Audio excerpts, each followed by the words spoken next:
What is going on, everybody? Hope you guys are having a wonderful holidays and a Merry Christmas. So I just want to introduce this video. The reason why is because this video was not what I originally wanted to do for Christmas, but it ended up being the one that I covered just because it was the closest thing to a Christmas theme I could find. So this is going to be the Christmas lore video for this year. So other than that, let's go ahead with today's video and have yourselves a Merry Christmas. It is a common element in plotlines for people in positions of power to have hidden agendas that often go against the morals of either the protagonist or organizations they are associated with. Having that secret tends to be the main catalyst for their eventual overall role in the story, and it serves as an exciting twist to the overall plot. The most famous example in Final Fantasy X for someone who fits this description is Seymour, whose position in power and his charismatic front hides a far more sinister ambition. With his surrounding aura through his appearance, his calm, rather sinister voice, and the soundtrack that plays whenever he appears, as well as his demeanor, Seymour was designed very well to fit this kind of character. While despite we have inklings that he is the central antagonist of the game,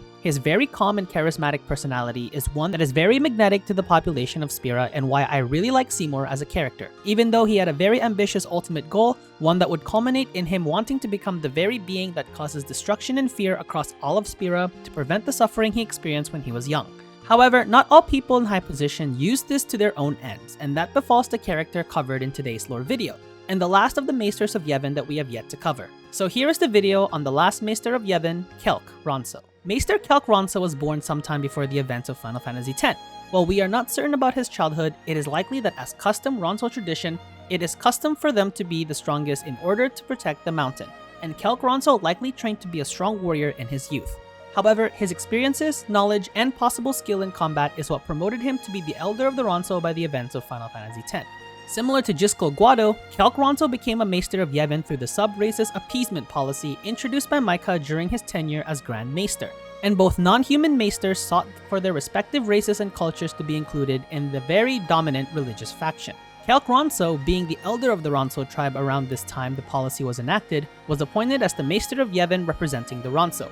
According to the Final Fantasy X Ultimania Omega translation, during his tenure as Maester, he was appointed as the Minister of Civil Affairs, meaning Kelk Ronso was in charge of civil officials and is in charge of the judiciary, treasury, and the general civil administration. Unfortunately, I am not 100% sure what this entails. Apart from that, if any decision needs to go to the highest authority in terms of civil issues pertaining to each town, city, or territory in Spira, Kelk Ronso would be the one to go.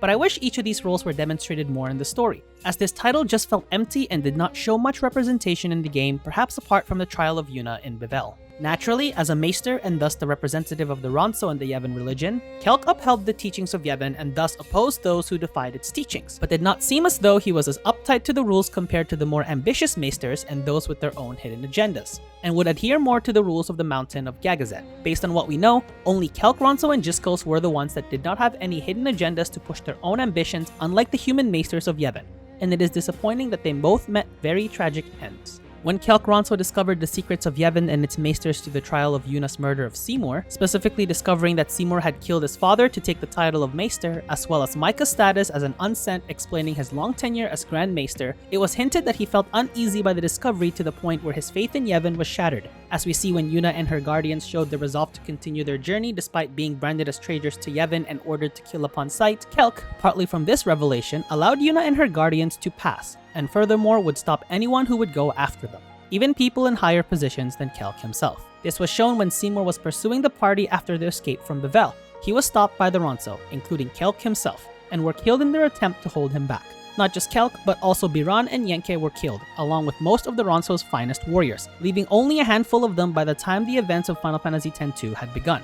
Kimahri, despite Kelk opposing him through his affiliation to Yevon, still respected Kelk as a wise elder, and avenged his death, along with the other fallen Ronso when they defeated Seymour in Gagazet and Inside Sin, finally sending Seymour to the far plane. Kelk truly cared for the well-being of his own race and to make sure they felt included in the Yevon-dominated beliefs of the population of Spira, with the Ronso already having the role of guarding the sacred Mount Gagazet. Personally, I respected Kelk the most as Maester of Yevon, but unfortunately, because of his noble and loyal personality, he did not have a direct impact on the story of Final Fantasy X, but I think his importance as the Elder of the Ronso and Maester allowed the Ronso to become more included in the world of Spira through Yevon, and garnered the respect and adoration of his fellow tribesmen. Let me know what you think of Kelk. Did you like him as a character? Did you wish he had served a bit more of a role in the story of Final Fantasy X? Let me know in the comment section below. I think with that, all the Maesters of Yevon around the time of Final Fantasy X have been covered. If you enjoyed this video, please leave a like and consider subscribing to the channel if you wish to see more content. Other than that, this is Enzo signing out, and that, as they say, is that.